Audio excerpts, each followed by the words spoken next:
परीक्षित जी ने प्रश्न किया, बोले गुरुजी सृष्टि का निर्माण कैसे होता है? तो सर्वप्रथम सुखदेव जी महाराज ने मंगलाचरण किया। कथा से प्रारंभ में मंगलाचरण होना चाहिए। मंगल आचरण, किसी काम को अब जब हम शुभारंभ करते हैं, प्रारंभ करते हैं, तब भगवान का ध्यान होना चाहिए। तो सुखदेव जी महाराज ने मंगलाचरण किया। यत् कीर्तनम यत् स्मरणम यदि क्षणम यद वंदनम यत् श्रवणम यदर्हणम लोकस्य सद्यो विघ्नोति कलमसं तस्मै सुबोध्रश्रवसे नमो नमः। जिनका कीर्तन करने से, स्मरण करने से, दर्शन करने से, प्रणाम करने से सारे बंधन तुरंत शीघ्र ही मुक्त हो जाते हैं, ऐसे भगवान को मैं नमस्कार करता हूँ। फिर सृष्टि विषय प्रश्न कहा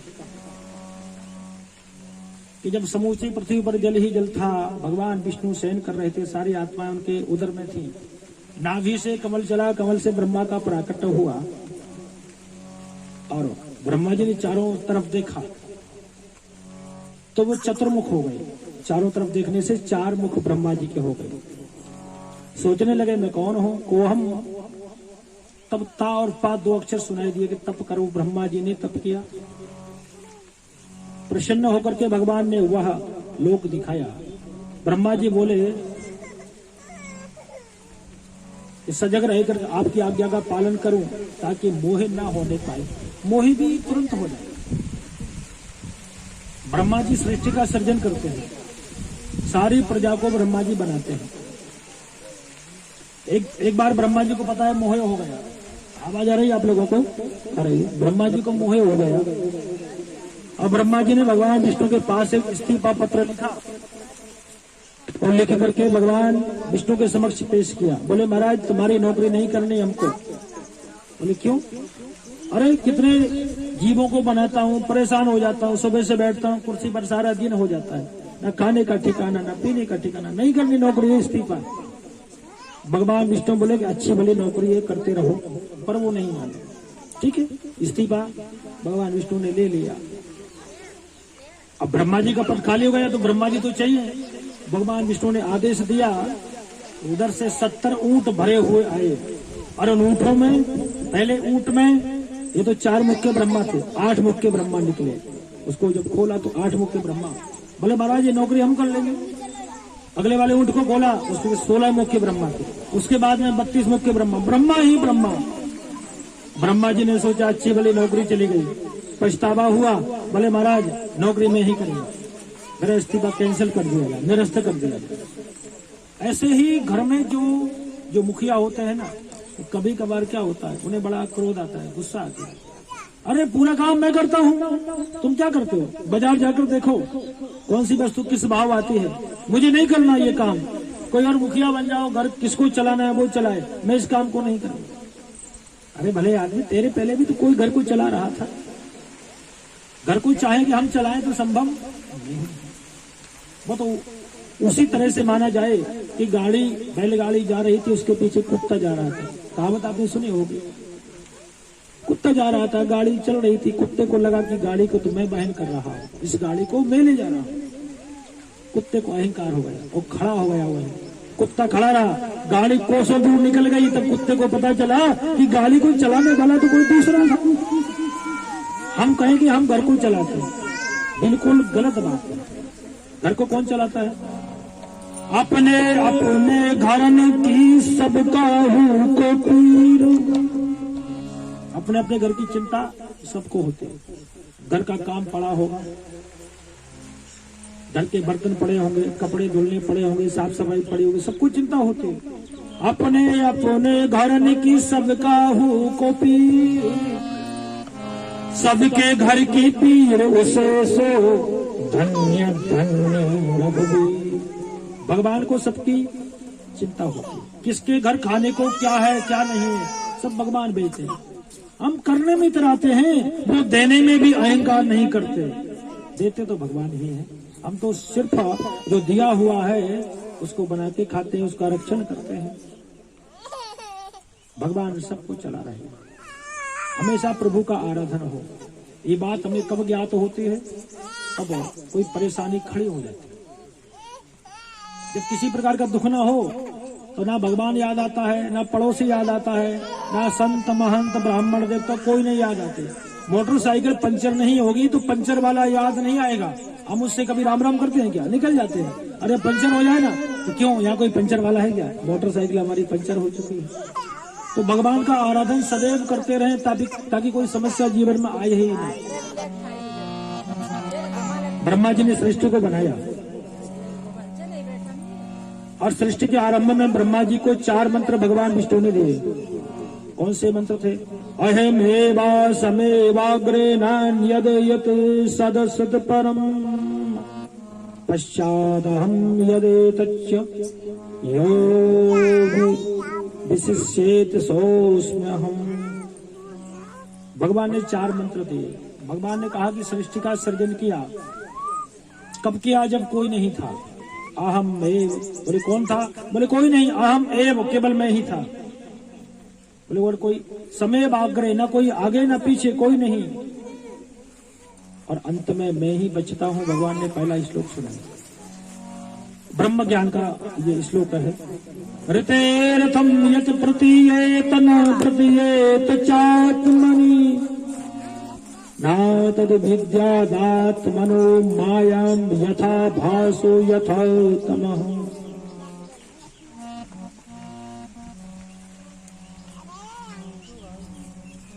माया का श्लोक बताया।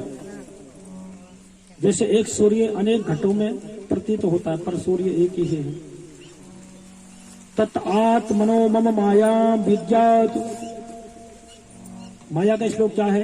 एक पर्दा पड़ा हुआ है और उस पर्दा के वजह से हम माया को तो देखते हैं पर मायापति को देख नहीं पाते। दूसरा श्लोक बताइए। यथा महान्ति भूतानि भूतेषु चावचेस्तनु यथा महान्ति भूतानि भूतेषु वचेस्वनु प्रविष्टान्य प्रविष्टानि तथा ते खूतेस्महम् तथा ते खूनतेस्वहम्। जगत का ज्ञान। समस्त भूतों में शरीर की दृष्टि से मैं व्याप्त हूँ। भगवान ने कहा सारे भूतों में, सारे प्राणियों में शरीर की दृष्टि से तो मैं व्याप्त हूँ पर आत्मा की दृष्टि से देखा जाए तो मैं व्याप्त नहीं हूँ। जगत का ज्ञान। एतावदेव जिज्ञासं तत्व जिज्ञासुना मनः अनवया व्यतिरेकाभ्याम यत् स्यात् सर्वत्र सर्वदः। मनीषी लोग ऐसा है, ऐसा नहीं है, ऐसा कह करके नेति नेति कह के जिसको पुकारते हैं वह आत्मा का ज्ञान भगवान ने दिया। भगवान ने एक एक करके और सारा भागवत का ज्ञान था 4 श्लोकों में ब्रह्मा जी को सुना दिया। इस प्रकार से दूसरा स्कंध राधा कृष्ण सरकार के चरणों में सादर समर्पित। बोल वृंदावन बिहारी लाल की। स्कंद में प्रवेश करने से पूर्व हरि नाम संकीर्तन ताकि हमारा मन पवित्र हो जाए।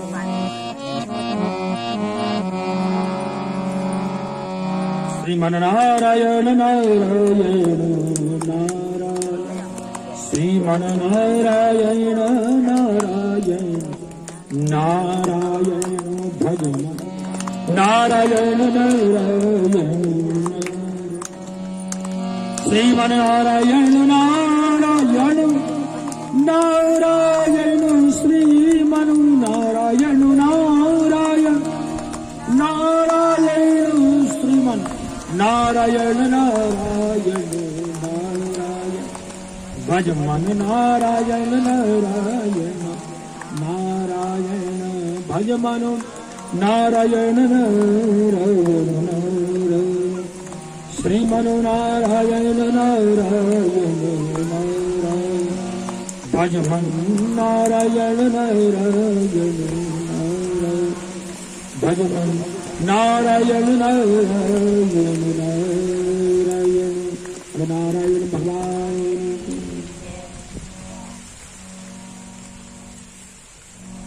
राजा ने प्रश्न पूछा। राजा ने कहा, परीक्षित ने प्रश्न पूछा,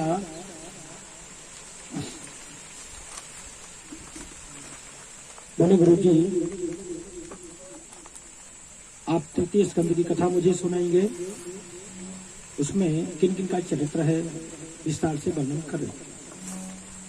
सुखदेव जी बोले, आपने बात पूछी है वह पूर्व काल में जो हुआ है मैं आपको सुनाता हूँ। पहले सुख समृद्धि से भरे घर को छोड़ करके वन में आए हुए विदुर जी ने मैत्रेय जी से जो बात पूछी थी वह मैं तुमको सुना रहा हूँ। तो राजा ने पूछा कि उनका कैसे मिलन हुआ। कुत्र संगम आस बभूव यदा तु राजा स्वसुतान् साधु पुछनन्य धर्मेण विनष्ट दृष्टि भ्रातुल्यनिष्ठस्य सुतान् विबन्धुन् प्रवेश्य लाक्षा भवने ददाह। राजा ने पूछा कि मैत्रेय मुनि और विदुर जी का समागम कैसे और कब हुआ था। तो सुखदेव जी कहते हैं कि उन दोनों की बात है जब अंधे धृतराष्ट्र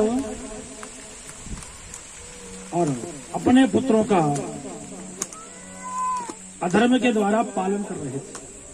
भाई के पुत्र पांडु के 5 पुत्र थे, उनको लाक्षा भवन में लाक्षा ग्रह में भेज करके आग लगवा दी, पर वो भगवत कृपा से जले नहीं। धृतराष्ट्र ये भेद दृष्टि से अपने पुत्रों को सुख दे रहे थे। धृतराष्ट्र के आंखें नहीं थी, बाहर की आंखें हो ना हो पर ये की आंखें तो सबको होती हैं। शास्त्र कहते कभी भी किसी से भेदभाव नहीं करना चाहिए, अभेद दृष्टि हो।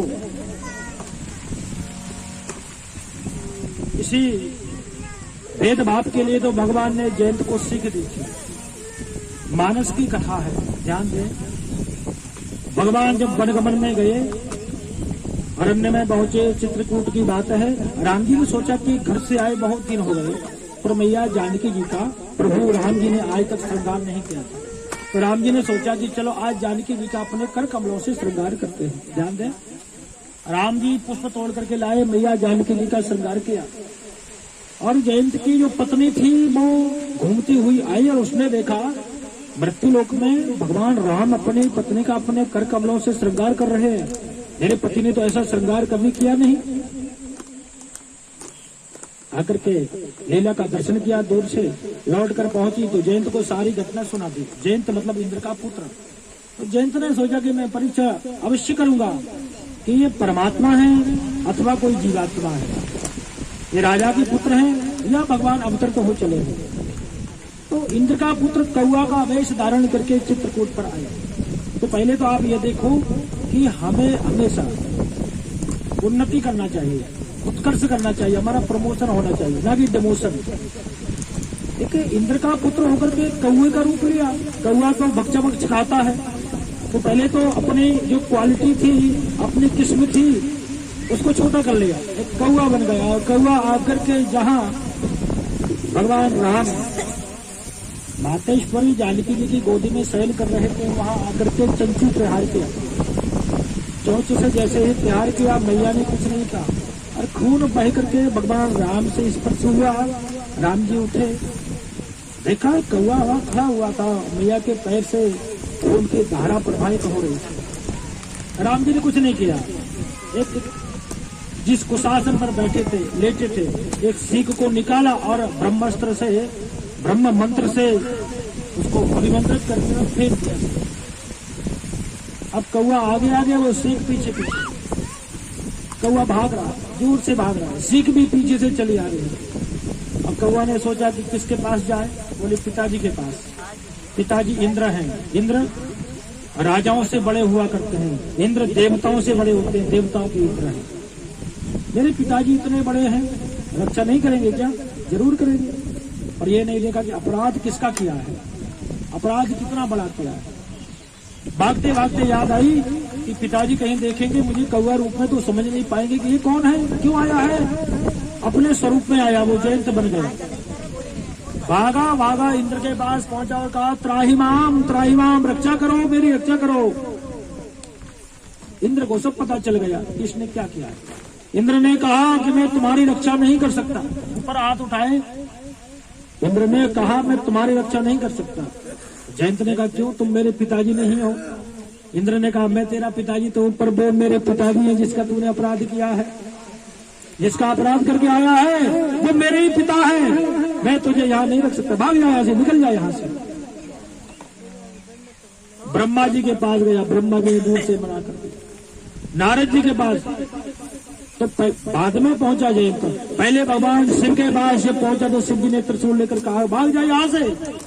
बोले मेरी रक्षा नहीं करोगे? बोले अपराध जब किया तब हमको याद नहीं किया, जब अपराध किया तब हमको नहीं बुलाया, तब नहीं पूछा कि अपराध करो कि न करो, अपराध करके आया है, निकल जाए यहाँ से। यहाँ तक कि गोस्वामी तुलसीदास जी ने लिख दिया है कि पापी का नाम भी नहीं लेना चाहिए, इसलिए गोस्वामी जी ने कहा काहू न बैठन कहा न ओही, राख तो सकई राम करे द्रोह। वही नाम से संबोधन किया। जयंत भाग रहा है, दुनिया में भाग रहा है। हमें ऐसा कर्म नहीं करना चाहिए ताकि हम भागते फिरें, परेशान होते फिरें। वो बाण पीछे आ रहा है, तो पूछा कि ये कौवा जो बना हुआ था उसके पीछे भगवान ने सीख का बाण छोड़ा, क्या जरूरत थी बाण छोड़ने की? अरे छोड़ा बाण तो बाण ही छोड़ते, सीख क्यों छोड़ा? तो गोस्वामी जी ने कहा कि कौवा तुच्छ तो एक सीख भी तुच्छ, जैसे छोटा कौवा वैसे छोटी सीख छोड़ दो। बोले ठीक है, पर ब्रह्म मंत्र से अभिमंत्रित क्यों किया? बोले इसलिए किया कि ये कौवा कौवा नहीं, ये जयंत का पुत्र है, इसलिए बाण बाण नहीं, ये ब्रह्म बाण है, अभिमंत्रित कर दिया। अब बाण और उसमें जयंत में थोड़ा सा जरा सा फासला है, दौड़ रहा है, भाग रहा है।